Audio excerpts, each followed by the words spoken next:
Hello. क्या बचपन से ही हमारी पसंद और नापसंद हमारी डेवलप हो जाती है? धीरे धीरे होती है। जिन चीज़ों को हम वैल्यू देते जाते हैं या हमें बताई जाती हैं कि वैल्यूएबल हैं, उनकी तरफ हमारा ध्यान जाता जाता है और उससे हमारी वो चीज़ें पसंद और नापसंद में कन्वर्ट होती जाती हैं। जबकि हम सोचते हैं ये हमारी पसंद है और ये हमारी नापसंद है।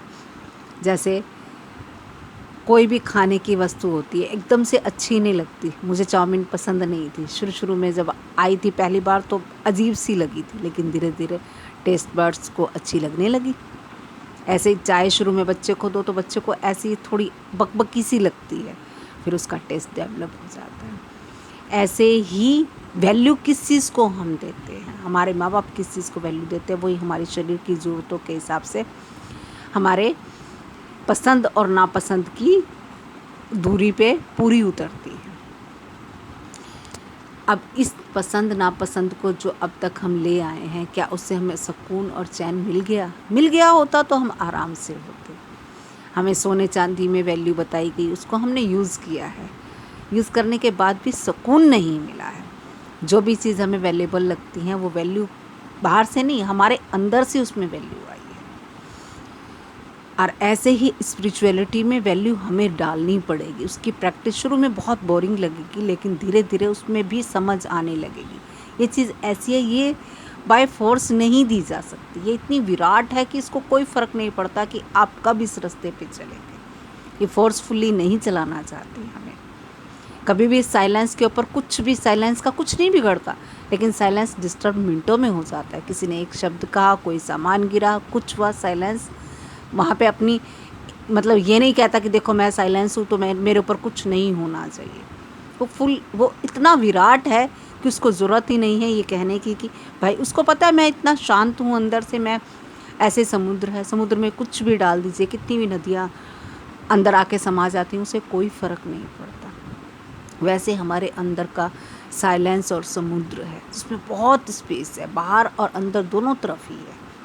लेकिन नज़र हमें ही देनी होगी, वैल्यू हमें देखनी होगी। जैसे हम इतने बॉडी के गुलाम हो चुके हैं कि हम हर चीज़ में बॉडी लेके चलते हैं, जबकि सपने में हमारी बॉडी सोई होती है, लेकिन सपने भी हमें जो हमें प्रतिबिंब दिखाई देते हैं वो भी बॉडी के रूप में दिखाई देते हैं। हम इतने हैबिचुअल हो गए हैं बॉडी को महसूस कर कर के हम बॉडी ही खुद को समझने लगे। हम कहते हैं सपने मैंने ये देखा, मेरे को वो दिखाई दिया, जबकि देखा जाए तो कोई भी दूसरा वहाँ पे एंटर नहीं करता। इवन हम भी एंटर नहीं करते, हम भी बाहर होते हैं उस जगत के। धीरे धीरे इसके लिए साधना तो हमें ही करनी पड़ेगी। इसके कई स्टेप, जैसे मैंने बोला था कुछ दिनों पहले कि कानों को शुद्ध करना होगा, जीभ को शुद्ध करना होगा, आँखों को शुद्ध करना होगा। सबसे पहले शुरुआत हमारी कानों से होगी, क्योंकि कानों से हम बहुत जल्दी डिस्टर्ब हो जाते हैं। जैसे कान हमारे, किसी ने कोई शब्द का क्या हमारे ऊपर असर होता है? कोई हमें अगर जो हमारी बुराई करता है तो क्या हमारा जो भी हम काम करना चाहते हैं उससे हम चेंज हो जाते हैं? चेंज हो जाते हैं तो अभी हमें काम करना होगा। और ये कब तक काम करना होगा? जब तक हम क्रिटिकल सर्टन स्टेज तक ना पहुँच जाए। उसके बाद तो सतगुरु आके संभाल लेते हैं। सतगुरु बाहर नहीं है, अंदर है। वो अपने आप आगे की यात्रा करवाते हैं, लेकिन तब तक हमें उनको विश्वास दिलाना होगा कि हम उस रास्ते चलना चाहते हैं। जैसे माँ बाप को हमें विश्वास दिलाना होता है कि हम पढ़ाई करना चाहते हैं, हम पढ़ाई कर रहे हैं, तभी तो माँ बाप आगे की क्लासों में एडमिशन दिलाते हैं, करवाते हैं। हमारी परसेंटेज कितनी आई है, क्या है, ये सब चीज़ें देख के अगर जो हम फेल ही होते रहें तो क्या हम अपनी क्लास में जा सकते हैं? हमें भी एफ़र्ट लगानी पड़ती है। माँ बाप तो एफ़र्ट लगाते हैं, हम भी एफ़र्ट लगाते हैं, और पहली एफ़र्ट हमारी ही होती है। हर चीज़ में, हर थॉट में देखना, ऑब्ज़र्वेशन करना, आँखों से क्या आ रहा है उसका ऑब्ज़र्वेशन करना, कानों से आया तो क्या हमारे में अंदर बवाल आ गया, किसी ने कुछ शब्द कहा तो क्या हमारा रिएक्शन आता है, एक्शन आता है, क्या हुआ, क्या हम जो करना चाहते हैं वही करते हैं, या किसी ने कहा उसके बाद हमारा कर्म चेंज हो जाता है? किसी के घर हम गए, उसने बहुत प्यार से आदर से बुलाया तो हमारा कर्म कुछ और बनता है। अगर जो उसने आगे से 2-4 सुना दी तो हमारा क्या डिस्टर्ब हो जाते हैं, हम अंदर तक हिल जाते हैं, हम उसके लिए पता नहीं क्या क्या बातें सोच जाते हैं, सब कुछ भूल जाते हैं। काम बहुत लंबा है, क्योंकि हम इस तरफ पहले ध्यान तो जाए। एक्चुअली क्या है, जब तक ध्यान ही नहीं जाएगा तभी तो पता लगेगा, बीमारी पता तो लगे। शुक्र है हमें बीमारी पता लगने लगी है, तभी तो काम करेंगे। बीमारी ही नहीं हम ढूंढेंगे, बीमारी का पता ही नहीं हमें लगेगा, तो हम चलेंगे कैसे। गहरी सांस ले, वर्तमान में आए। बस जितनी बार हम वर्तमान में आए उतनी बार समझो हमारा सेक्शन 2B का एक सेल डेवलप हो गया। आसान भी बहुत है लेकिन मुश्किल भी बहुत है। वर्तमान आने के लिए बहुत कुछ है, आवाज़ें हैं, फीलिंग है, इतना बड़ी शरीर जो दिया है इसमें रोंगटे खड़े होते हैं, हवा लगती है, तो क्या हमें हवा हर टाइम महसूस होती है? हम भूल जाते हैं। श्वास हर सेकंड चल रहा है, हमें हमारी श्वास से पे नज़र रख के हम वर्तमान में आ सकते हैं।